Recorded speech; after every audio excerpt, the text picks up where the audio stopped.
2 of the Purposeful People launch. Sorry, I've got some bookmarks in there. Oh, he's got it. Yeah, well done, Chris. Everyone, yours is on the way, I promise.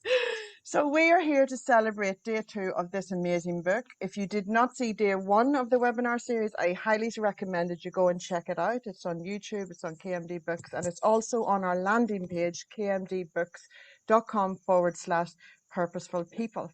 But we have 5 amazing contributors from the book here and the amazing business leader, Chris Paton, who we're going to hear from in a moment, who's going to tell us the why behind the book, because every day we have different people joining us, so we want to make sure that we have that shared every single day. So the order of which we're going to have everyone speaking is Colm Gayton's going to go first, then Kate Allen, Kanishka Misal, Tammy Mc Pherson, and Adam Harris. Okay, so just firstly, I just want to read a little bit, a snippet from the back of the book, just to give you a little bit of insight into this epic book, okay? So imagine if you could tap into the knowledge, wisdom, and innovation of 20 motivated and prominent business leaders from around the world, with contributors from senior military, business and government leaders to entrepreneurs, international sports elite, and CEOs of multi-million-dollar businesses. You'll discover a collection of heartfelt and engaging stories of self-reflection and inspiration. I think that captures it nicely, doesn't it, Chris? Chris, can you come and share with us the why behind this epic project? Essentially to help people as much as I could. I think that whenever things are really uncertain and a bit fearful and people are very anxious, it's good to have something to be able to hold on to and something to be able to fix yourself to and gain some inspiration from. And so I thought, well, what can I do that might be able to help people get that sort of reassurance and a bit of comfort and help? And it was to hear, I always find it inspiring to hear tales from other people of their own resilience or difficult times or the things that they believe are important.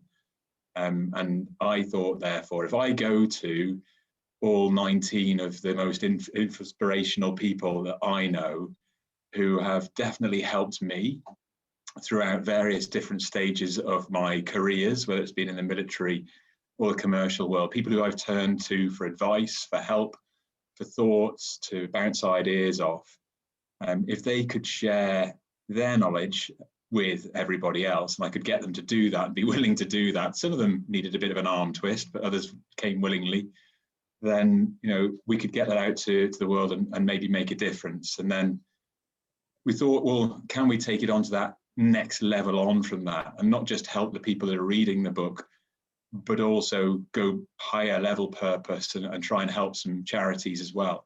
So we've then got the 4 charities that we've selected that we'll maybe talk about a bit at the end of the webinar that all benefit from the proceeds of the book, which, as we found yesterday, sold out on day 1. And we're now trying to, to keep up with demand. So that's great. Isn't it amazing, Chris? Who would have thought? And it's just amazing buzz. We have, we're tracking the stats our end, and it's like, wow, it's mind-blowing and fabulous. So well done to everyone. And what a power circle you have around you. Wow, that is inspiration for anyone, and the book that you have and the people around you, like that, it's amazing. So, and yes, the 4 amazing charities we will discuss further at the end of the webinar. And everyone who's watching, our attendees, if you have questions when our panelists are speaking, please just pop them into the chat box where I can pick them up, okay? And just ask them. But thank you so much, Chris. I would love to invite Colm to unmute and come and join me. Welcome, Colm. Hello, Karen. How are you? I am very good. How are you in Dublin? Oh, good. Oh, Can't complain. Sun's out, so. Yeah, it's shining there behind you. Awesome. All right. So Colm is an outlier amongst his book's cohort of authors. He did not have a phenomenally successful military career or create a multi-million income generating companies, nor has he held any senior roles where he has been an influencer or a driver of success. So, and he himself has asked this question too, how has he managed to get involved with such a successful cohort of people? Well, let's start there, Colm. You know, what is your purpose? Why are you in this book? Why am I in this book? I think, well, partly conversations with Chris, and we got talking, bouncing thoughts about what a book would look like, and kind of, you know, we discussed where I'd come from, etc. And it felt right. I wouldn't. I'd be very similar to Chris in that I like to sit behind the scenes and be able to do my magic there, but. It just felt right. I think I have a bit of a story to tell. Certainly, listening to people yesterday and their great stories and how they've arrived to where they're sitting, giving a talk like this today is something. So again, for my purpose for getting involved, so I've lived quite an enjoyable life. However, I got off to a bit of a rocky start. My father passed away when I was 9 suddenly. So I didn't have that North Star that some of the authors yesterday spoke about in their formative years. So what I found was that I drifted up until probably my mid-20s, to be quite honest. And then very quickly came about that I had potential. It just hadn't been pulled out of me. And because of that, I'd made some poor decisions and learned some harsh lessons, which I think have actually, to be quite honest, there haven't been failings, there's been harsh lessons learned. But I wouldn't be here sitting in this chair today if I hadn't have had those things. But being able to talk through in the chapter about seeing how or the impact of different things, certainly stressors on your decision making, can send you down different paths. And certainly for me, over the time, and certainly a brief period of time in the army itself, and getting to roles that I've really enjoyed, the decision-making process for me has changed as I've been more aligned with a certain purpose. So growing up without that North Star, without that purpose, I found I drifted, and it took some real soul searching to actually say, you know, I need to do better myself. I need to make better decisions, and what that process looked like. And I'm still trying to learn, but within the book itself, I've kind of put down some of the stressors that we find, you know, decision complexity nowadays, be that in life and be that in business. You know, decision fatigue at the moment is a big one. Certainly either in life, if you've been in lockdown with kids, some of your decision choices have been make or break for your own sanity. And likewise within careers, have you gone and made the right decision? And I know certainly I've made mistakes around my decision-making process in terms of career progression, etc. But and I'm hopeful that some of the tools that I've used will help other people out there that may find themselves at that crossroads, the likes of, you know, values, really honing in on what your purpose and what your values are. And that, I think, if your decision making is aligned to those values and that purpose, I think things become far easier, and the decision is easier made, and you possibly don't drift or wander off. And I know myself, I've done that, and I've probably doubled down on bad decisions to try and make amends for the poor decisions. So just using different tools and techniques, certainly that I've documented in there. But, you know, and one of them I think is used certainly at the beginning of the chapter is that little blurb. It was around informed intuition. So, you know, gut feeling, and I know a lot of people will go with their gut feeling, which can be right, but you want to do a bit of an analysis as well. So not just jumping 2 foot in, as I have done in times, but I've learned to hone that to go with the gut, but also make sure that I've done a quick analysis that's the right one. So, but that's really the why I'm sitting in this chair today. You're amazing. And I have to admit, whenever I was reading your chapter, and, you know, it's decision making and stress, like it, you know, it's not one of those pizzazz, but it's a really important chapter, you know, for people to understand and to really to connect with your purpose. And I suppose whenever you are making decisions that are aligned with your purpose, the decisions and that intuition and then the thinking, when you then connect it to your purpose, it's an easier decision to make. And I suppose you can have unwavering faith in that. Do you agree? Yeah, I think you've hit the nail on the head there. I think you can believe in yourself again to make the right decision, and not question and find that you've gone down the wrong path. So yeah, we completely have agree. a question from Dagmar here, one of your fellow contributors. She wants to ask, being honest about your true self will help find the true inner voice and the path for life. What was it like to be okay with this honesty to yourself? It was very difficult. So losing who was my hero at age 9, and then not having that, and having that gap all the way through, I think I'd put up a brick wall. On the flip side, I was very resilient. There was very little that could impact me, and I could compartmentalize.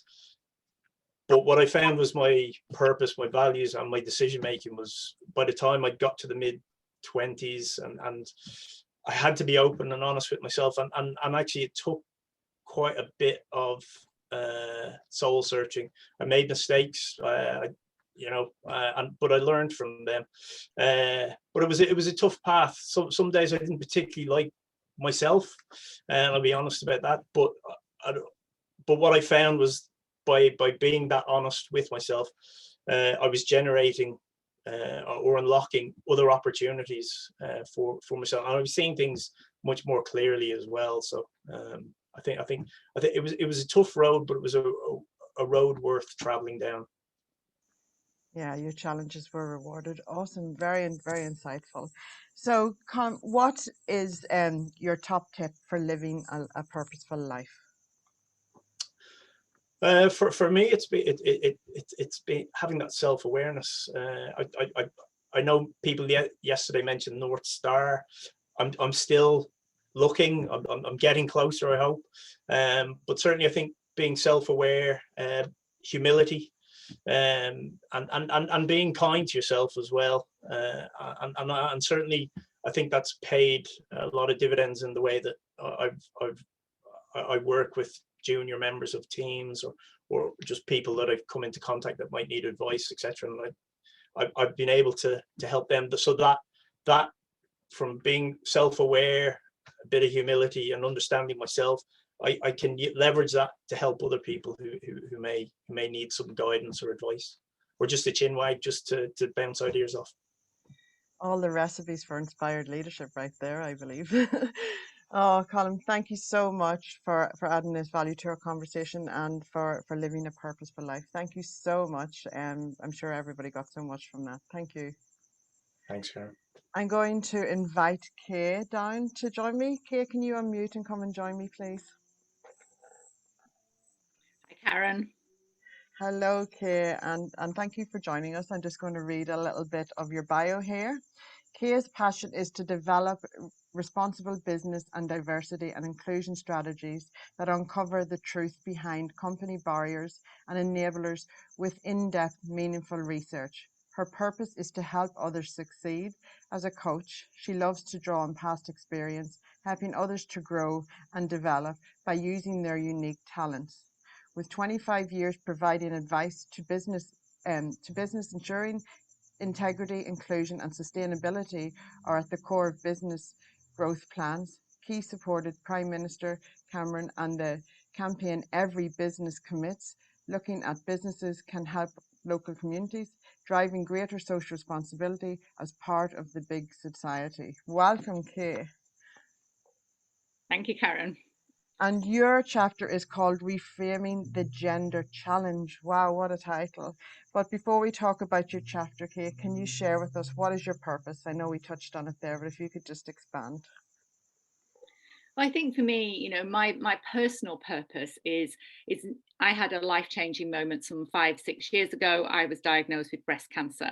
And up until that point, my career was everything. I had a fantastic career. I've worked for some amazing companies.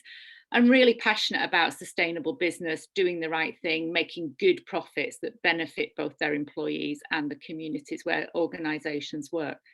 But every one of us goes through that pivotal moment in our lives. And at that moment, I redefined what my purpose was for me. And my purpose now is to take a little bit more of a back room. I've got my work-life balance is really driving my values at home here on my working farm. But my purpose now is not to lose that expertise, not to lose all that journey and that knowledge that I was so proud of in my career. So my purpose now is to use that to help other people to succeed, and using that through coaching, through research, really helping those chief executives and those leaders to really understand what that uncomfortable truth is in their business, why they're not really delivering on that responsible business agenda. So my purpose now is to get close to those business leaders, challenge them, help them discover their own truth, and really help those businesses to make a difference and succeed. Wow, there's power behind that purpose. I can just feel it with your words. Wow, amazing. And now I understand why you made this big decision and choice to live this beautiful life that you are now. So wonderful and very inspiring. So, Kay, can we talk about your chapter, Reframing the Gender Challenge, please? Can you share with us a little bit more without sharing too much? I will. I think I was one of those that Chris had to maybe pull in a little bit harder than most to write the chapter. I kept saying, well, I don't really want to do this, Chris. But at that moment when Chris rang me, I was absolutely immersed in working for Mars Digital Technologies with an amazing woman, Charlotte Sweeney, and Charlotte Sweeney Associates. And I talked it through with Chris that maybe sharing the story of a leader that's not necessarily my story would be a very powerful addition to the book. And so I was very proud to have asked Sandeep Dadlani and his HR director, Michelle Safola, if I could share their uncomfortable truth in the public domain, which was a very brave decision for that leader. So at that moment, we were doing some of that research that you talked about when you very kindly introduced me. And that research gave me unfettered access to 34 senior women in Mars Digital Technologies. And their honesty was almost brutal, and it was such a learning opportunity.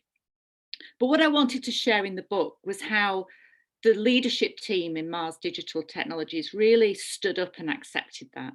And when we presented the findings back, we did it in a very honest way, with all the women listening in on that webinar. There was no secrets. There was no, well, we can tone that down. He allowed us to present the whole truth. But what was interesting for me, and why I wanted to have that as an addition in the book, was because the truth that we presented back really was not Sandeep's values. It went against his purpose as a leader. He wanted to be inclusive and fair, and he wanted talent to succeed. And so to hear that some women felt that their talent was not recognised and appreciated really sat at odds with who he was as a leader. And to then watch how he developed his value set and his purposeful leadership style to overcome those challenges, but in a very pragmatic and real way. So no, fluffy diversity strategies. This is, right, what are the actions that we have absolutely got to do, and today at speed? And so I wanted to share some of that story within that, about how we've used identifying your values, understanding your purpose, that then if you put that into your leadership style, it really drives that dynamic change that you need when people talk about transformational change and culture change. I wanted to share a real example with real stories. And you do it so well. And I love the way that you had the out of the box thinking for that, and, kind of thought of the essence of the book and what the reader needed, and for having the courage to ask. So wonderful. Thank you so much, Kay. Kay, can you share with us what is your top tip for living a purposeful life? Well, I do this every day now for my living and coaching people in actually doing this. So my top tip, it's as simple as this: really visualize your purpose. When we were thinking about changing our lives, we literally had a vision board with pictures of hills and farms and sheep and horses, really visualizing it. But this is my top tip. Reflect every week if you're getting closer to your purpose, and your purpose will change. Your values change as those life moments change. But this is my reflection question that I ask myself every Friday.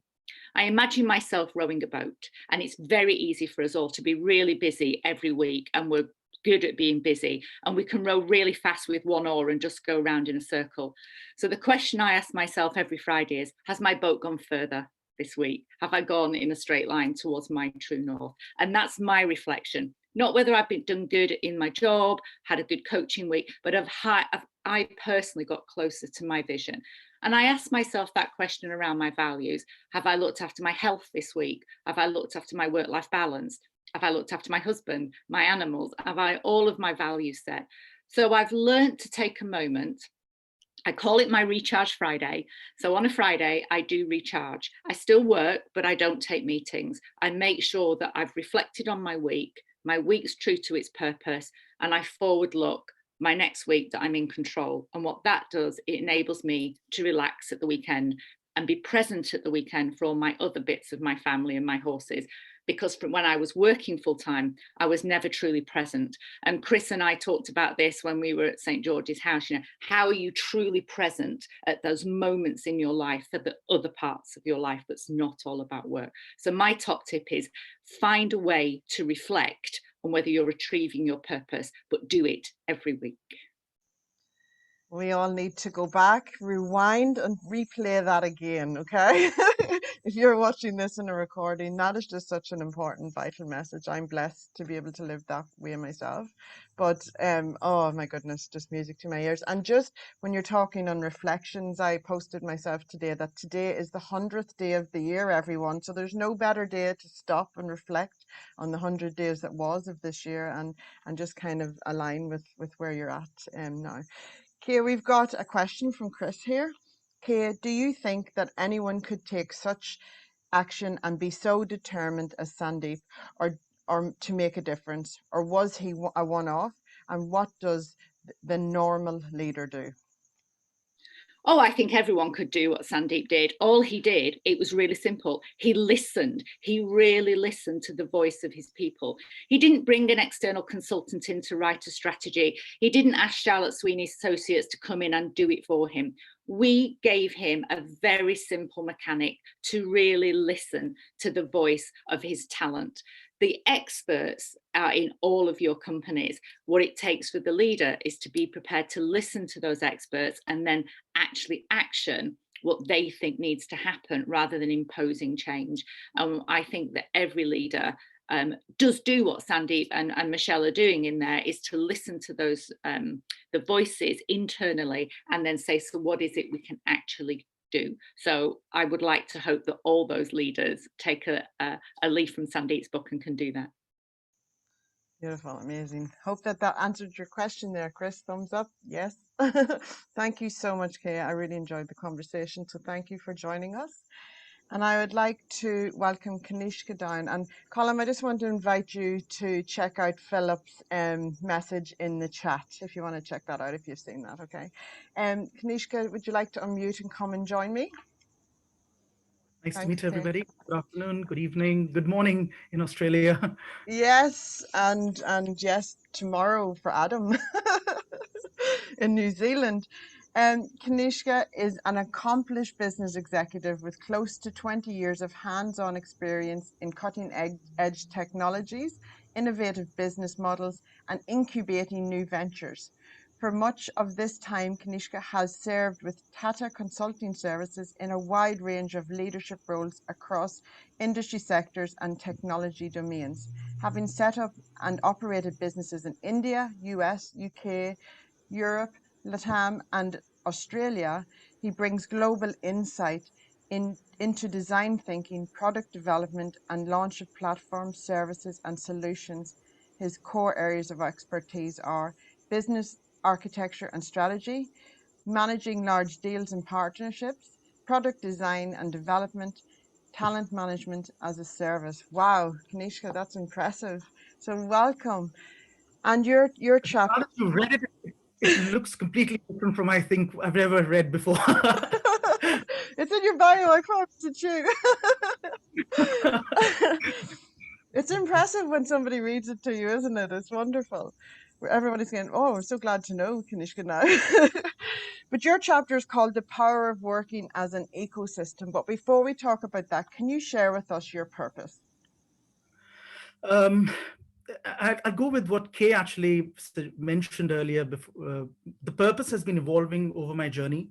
And if I look back at my purpose now, as I stand today, I think it's around upgrading the careers ecosystem, giving people an opportunity which has been potentially denied because of traditional business models, because of lack of resources and the lack of knowledge, I think. So if we can, in the next couple of years, create an environment where we can bring in resources, we can bring in the knowledge providers and bring in individuals who can then learn and actually get a new career, that'd be phenomenal for us. If we can put 5,000 people into work this year, that's my goal as a part of the business that we are running.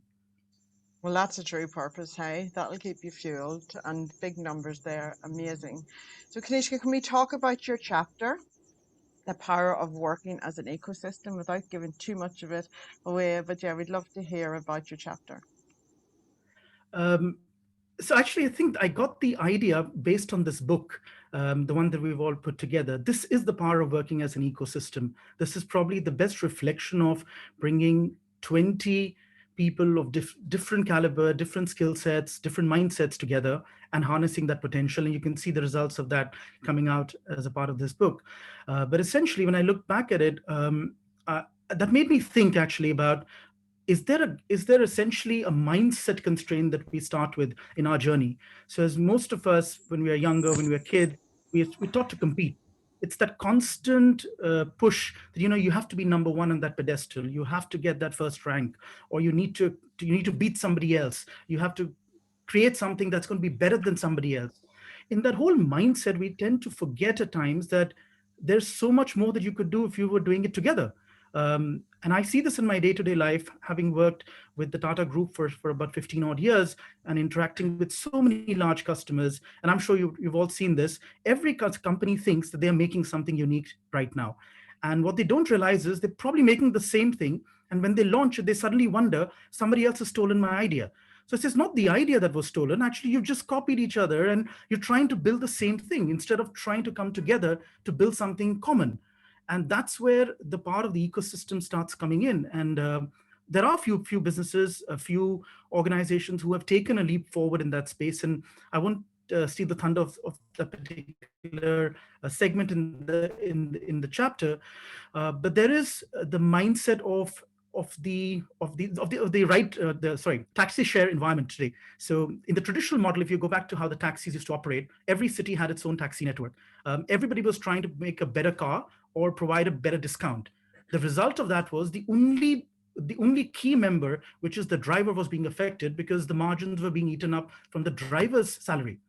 And that is a classic example of a competitive environment trying to create their footprint into the market, versus an ecosystem where you actually look at and you take a step back and you say, there is a driver, there is a route, and there is a destination, essentially. That's what you're trying to connect together. And if you can bring them together, and it doesn't matter whether you actually own the car or you own the driver, suddenly you've moved from owning the mindset of owning something to the mindset of partnering with something. And you suddenly have this massive network, which is now essentially disrupting the whole space. And of course, there are pluses and minuses of any new ecosystem. But that's where I think businesses will move, or could potentially move, if they really wanted to harness true value for themselves. Oh, it's music to my ears, isn't it? It's like instead of competition, it's collaboration, and there's so much power in that, isn't it? We can come together and really, create something more together than so much apart. What do you reckon about that? Absolutely. I mean, when I look back at it in the way that we put this business together in less than 2 years' time, had we tried to build this from scratch, we would have probably spent another 6 years trying to feel happy that we've made something that is ours. Versus now we've got an ecosystem where I've opened it to anybody who thinks they can spare knowledge. We put that into the system. If somebody has technology, we plug it in. If somebody can give a job, join the bandwagon. And if you can create that environment, that's really where true synergy will start coming in. Oh, and I love the word ecosystem. It just is all inclusive, really, isn't it? And I love how you mentioned that this book is that also, you know, it's just all inclusive and open, you know, out of the box thinking, you know, of being open to suggestions instead of closed to it and you know, marginalizing growth. Oh, it's wonderful. Can you share with us what is your top tip for living a purposeful life? I think it's my recommendation to individuals and to especially the students who come and work with us. I said is go and look outside. There is enough opportunity if you're willing to take the blinkers off, essentially. So just taking a step back. And again, I'm really inspired by Kay's comment about reflect, which is you got to reflect and actually see that there is an opportunity there, and opportunities are changing in the way that they're being made available. If I give you an example around today's TikTok generation, essentially, the competition is not one app versus the other. It's the sleep. Your sleep is your biggest competition, essentially. So if you're able to look and reflect and see that the dynamics around us in the world are changing, the opportunities are changing, the competition is changing, we suddenly will find that we've almost taken our blinkers off and looked at a new world order. Wow, it's fascinating. You've got me going down a whole new perspective. Jamie says, Kanishka, collaborating is 100% agree. Chris has a question here for you. Kanishka, do you think that collaboration will increase exponentially towards the future? Or will there always be certain industries like pharmaceuticals where obsession with competitor will remain a roadblock? That's a really good question. Thank you, Chris. It's an interesting question. I think that competition will, like I said, I was mentioning earlier, there'll be new types of competition that will come in. The pharma companies will not be competing with each other as much as the ability to maintain a certain threshold of the vaccine level, as an example. That would be a new competition environment. There will be an overlap in the industries that I can foresee. The ecosystems are going to blend. It isn't far from theory, where potentially you could have a Deliveroo delivering your food at the airport while you're boarding a flight, which gives you fresh food on a flight versus potentially having a whole supply chain trying to deliver that food to you. So I think there is going to be an overlap and there's going to be a merger of ecosystems. Competition will be of a new type, but it will start tapering down as there's an intersection between different ecosystems. I think you've just made us all see a beautiful vision there of getting fresh food on an airplane, Kanishka, when we all start flying again, hey? Amazing, amazing. And thank you so much. Wonderful, wonderful value to the conversation. An amazing chapter, guys. You have to read it. If you haven't already, thank you very much, Kanishka, for joining me. Thank you. Can I welcome Tammy to unmute? Hi, Karen. Hello, Tammy. How are you going? Yeah, very well, thanks. Very well. Wonderful. I'm just going to read a little bit of your bio here, Tammy. Tammy Mc Pherson was born and raised in Australia and lives in the UK. She has dual Australian and British citizenship and still confuses her British peers with the occasional Australian. Sorry, my tongue will not go around the word. I'm going to have to skip it. Her undergraduate studies. Her undergraduate and early career centered on public health, and her first real job was with non-government organisation based in the remote Kimberley region in Western Australia. We were probably, you know, passing ships, Tammy, you know, I'm in Western Australia now and now you're in the UK. And I do apologise. I know that words are my life, but there's some that just get me. And Chris keeps throwing me a few there in the comments as well. So, but Tammy, it's lovely to connect with you and to read your story. Amazing. Your story is called Why You Shouldn't Lose Sleep Over Your Health.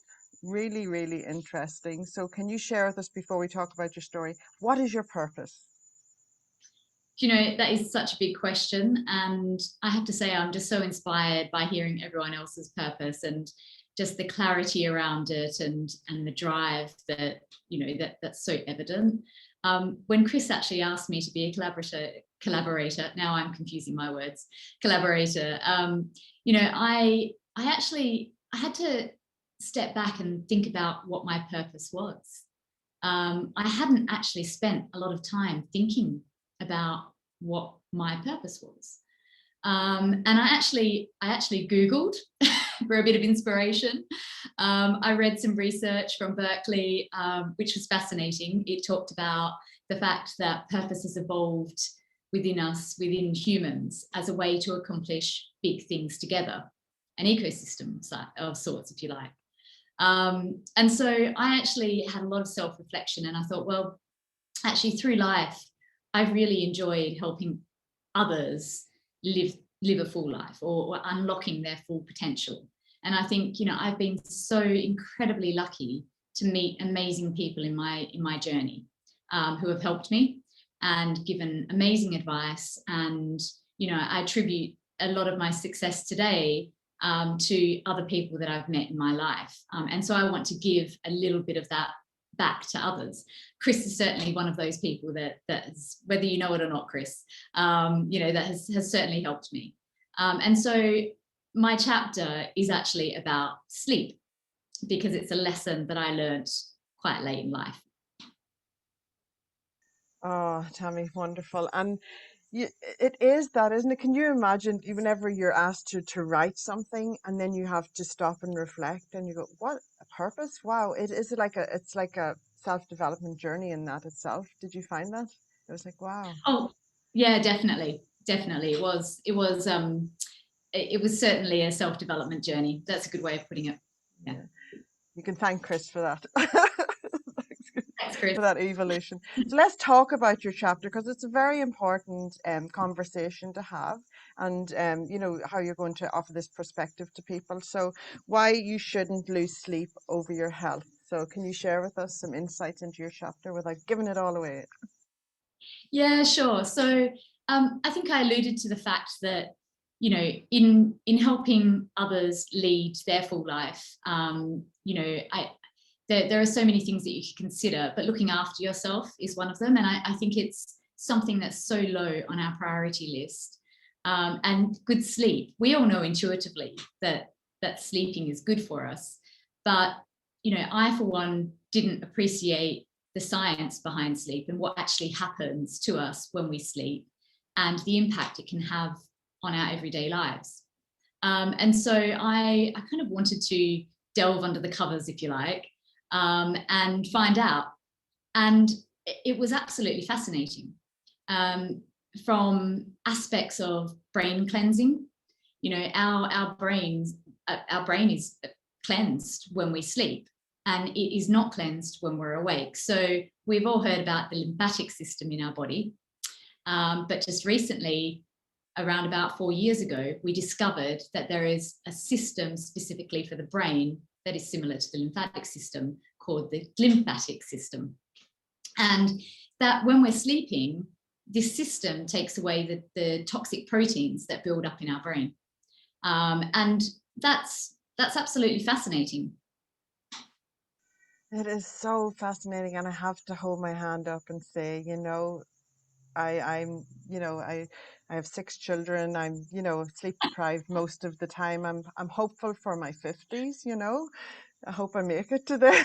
But, like for those of us who are, who have nice full lives, I'm living purposeful. I love and I'm energized by that. But I understand and absolutely truly value how wonderful you feel after a good night's sleep. And I see that Jamie shares that. Me too. So true. It takes time to know, but sleep is number one. It is the cornerstone of it all. Why should we prioritize sleep, Tammy? Well, so I think number one, we know that it's a really important biological process, but it does have a knock-on effect on everyday life. So, for example, I have to be very transparent here. I slept terribly last night. Now, it might have been the fact that I had a glass of wine before I went to sleep. It was a Friday after all. But, today I'm finding it difficult to articulate. I might not be able to find the right words. And actually you become self-aware around that. I think, you know, for me, I've always had a complicated relationship with sleep. I actually felt guilty having 8 hours sleep. And that culminated in physical exhaustion. I actually had an episode when I was at the gym. I was on the treadmill burning both, you know, candles from both ends, and I collapsed. I collapsed from exhaustion and I ended up with a black eye. And I had to explain to everybody that it was because, you know, I was just physically exhausted. So I think, you know, it's not just your physical, it's also your emotional, and it's also your ability to be creative as well is also stunted. Absolutely, 100%, everything, you know, and yes, I'm sure a black eye will make you stop and take stock of what's going on around you. I have to admit, I was driving behind a driver who it wasn't drink or anything. They actually had to stop and pull in, and because they were all swerving all over the road, it was really, you know, that's scary. Like that's putting people's lives at risk as well. So absolutely, sleep is number one. Chris has said brain cleansing is an amazing concept. Never came across this phrase before, but it makes huge amount of sense. It really and truly does, and neither had I, Chris. So I really enjoy being introduced to that. So where did you come across this brain cleansing term, Tammy? So it was in the research that I conducted. Yeah. I'm not a neuroscientist, and in fact, I currently work in the investment management industry. Where there are a lot of sleep deprived people. But, you know, I did actually speak to a number of sleep experts, and I really looked at the research behind this. And that is a topic that really resonated with me, because sleep, everything that we know about sleep is actually quite nascent. And to be discovered only around 4 or 5 years ago, that's, you know, it's quite amazing that we didn't realize just how important sleep is for the brain. As Jamie said in the comments, you know, mind and body. Mm-hmm. Absolutely, it's a fascinating term and one that piques my interest. Go, oh, a clean brain, I'll go for that. There's another comment here. Hi Tammy, this is very interesting. What is the right amount of sleep? It's a good question. Yeah. And there's conflicting research behind this. At the moment, the recommendation is around 8 to 9 hours of sleep for an adult, more for teenagers. And, you know, the conflict here is that our biological body clocks have changed over time with, you know, the creation of artificial light and so on. But at the moment, the recommendation is 8 hours. And in fact, what's quite interesting is in my studies, in my research, I found out that the World Health Organization actually classifies shift work as a carcinogen. Yeah, it's quite interesting, isn't it? And it's a health risk. So 9 hours is the recommended. Wow, that's fascinating. Goodness, we could talk about this all night. And there's still a few more comments. We'll just run through them quickly. Philip has said, hi Philip. Tammy, fascinating. What prompted you to look at sleep in particular? There you go. Yeah, the reason I looked at sleep is because it's a constant in our lives that I think is extremely undervalued. And I think I mentioned, you know, intuitively, we know that it's good for you, but I personally, you know, I appreciate the science behind it, and actually reading that, you know, it gives you some fact, and it gives you, I think, the excuse to actually say, well, actually, I can sleep 8 hours. You know, I come across a lot of leaders who almost have bragging rights around sleeping as little as they possibly can. And, you know, for me, it led to exhaustion, and it led to me not leading my fullest life. So I've actually, yeah, I now sleep, and I sleep without feeling guilt. And, you know, it's something, if I can give that to other people, you know, I feel as though I've accomplished something here. You're able to show up your best self every day, Tammy, because of it, and so you share that, and it's wonderful. I love Kanishka's comment here. Thank you. Now I can tell my partner I am not lazy. I am just taking my 9 hour health rest.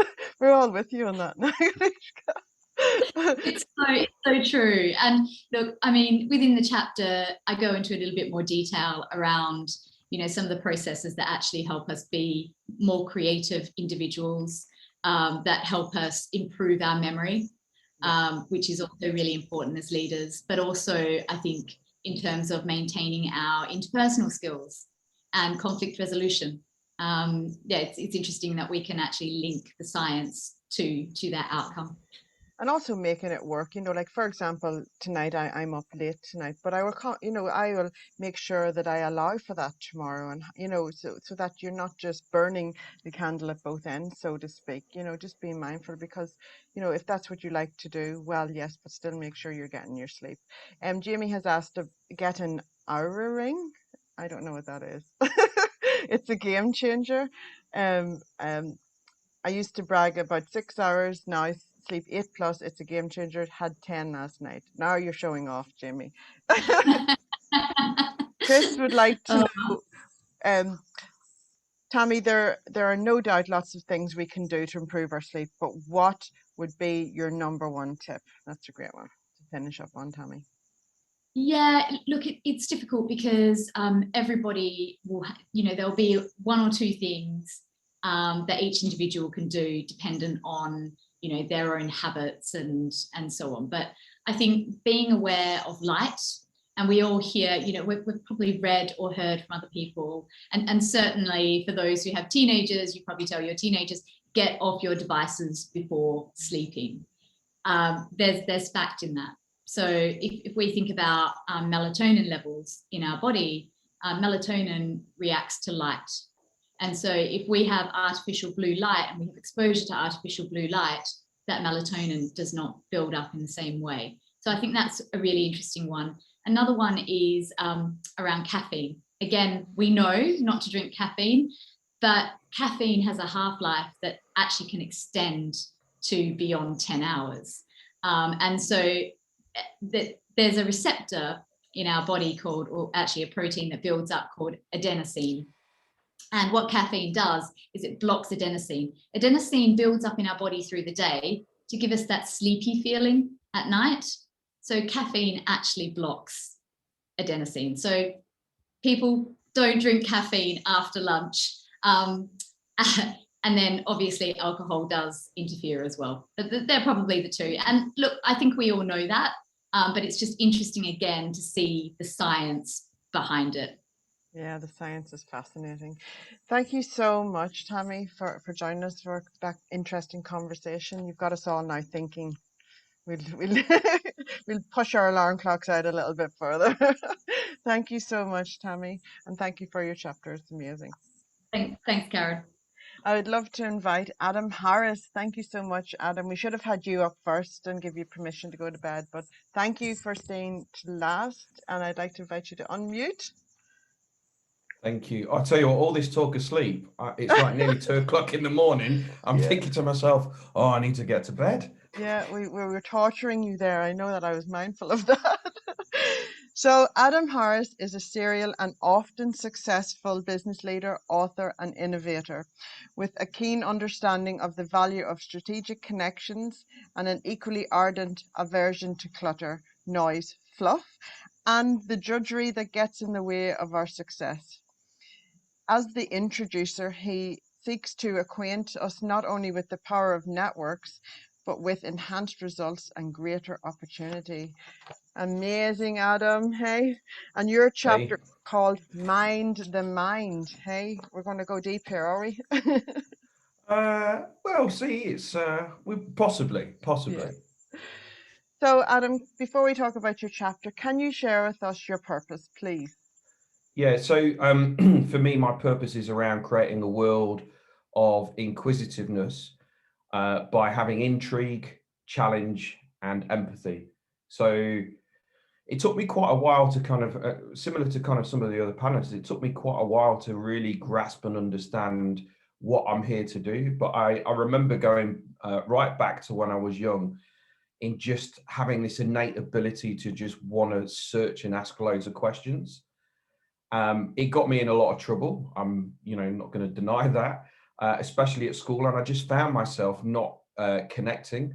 And it was always because I just wanted to know more. And as the years kind of went on, I realized that I had this great skill, first and foremost, to be able to create a relationship, rapport, and then empathy. And then just be able to absolutely know in the moment what is the right question to ask. And now I believe it's my mission and my purpose to share that predominantly with business leaders and kind of boards of directors.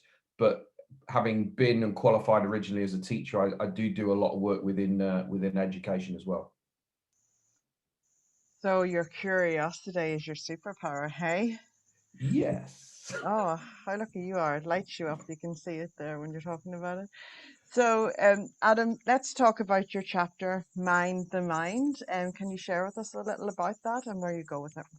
Yeah, so what I found over the years, for myself, but also with the people that I've kind of engaged with, is there's this stigmatism around understanding what goes on within here. And I remember having a conversation with I've got two daughters, 12 and 8. I remember having a conversation with my youngest, who was probably about 5 at the time. And I said, so, what does the voice say in your head? What's your inner monologue?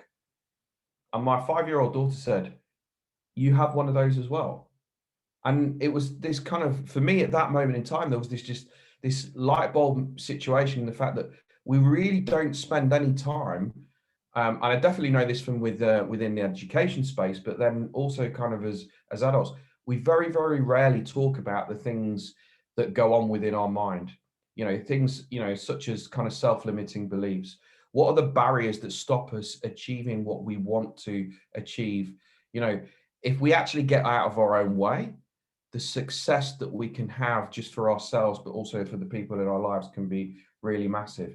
So for me, the chapter was a combination of a lot of the work that I've studied and worked on over the years, about just dissecting some of the stories, some of the conversations, and just allowing people, a little bit like kind of Kay was saying, allow people to kind of stop and pause, take that step back, first and foremost, reflect on what has happened, what's the learning that we can take from that, and then recalibrate and give ourselves the best opportunity as that we work forward.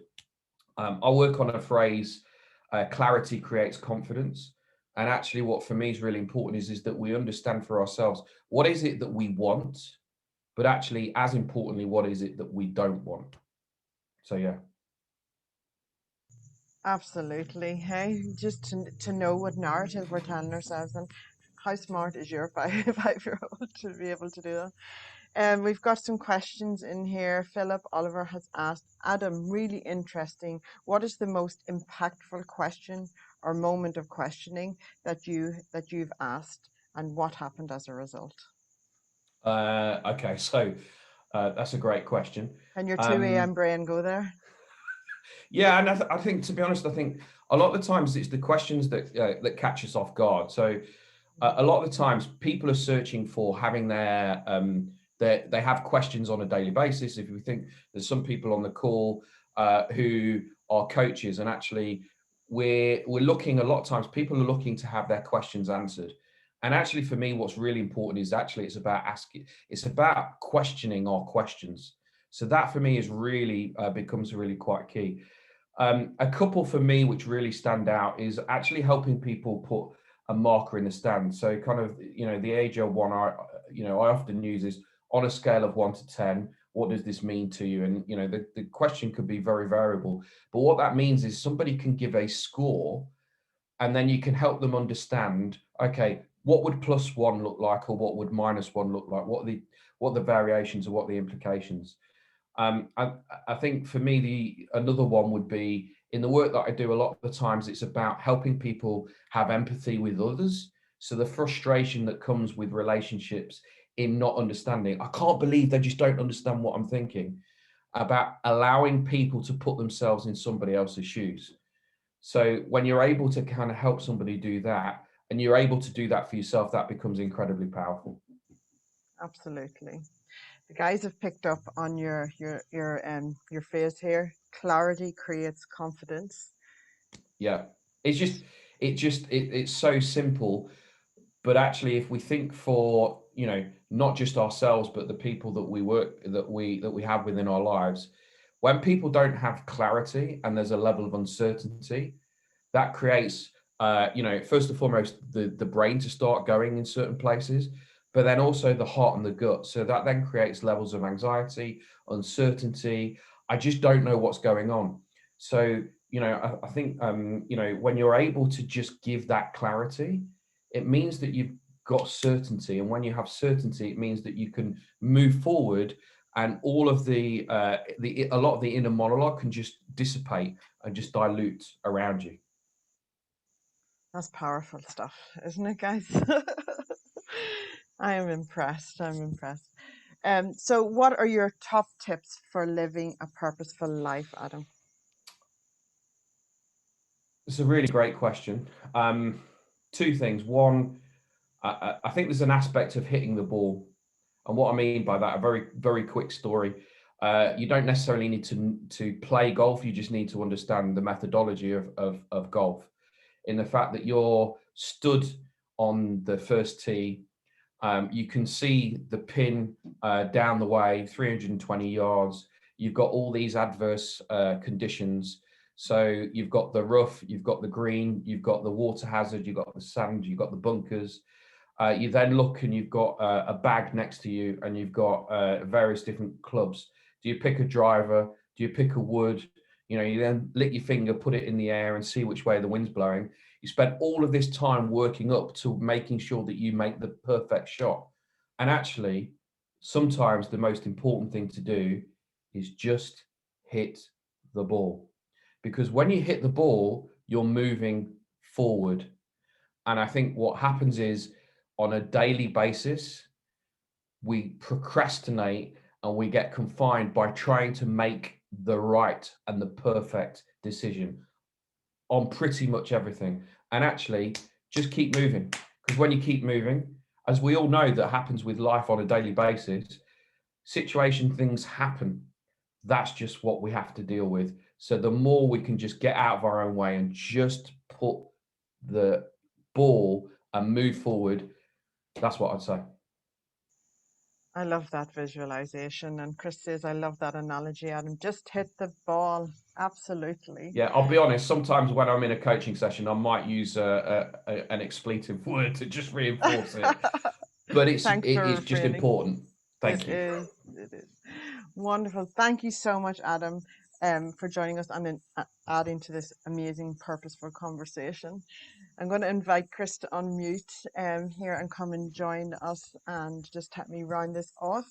For anyone who's in the who's watching as an attendee, I'm going to invite you to grab a Kindle copy of the book. We're currently at a number 11, I believe, on the Kindle UK chart, which is really cool. And if you grab a copy today, we might hit number 1 overnight, which is our intention over these 4 days.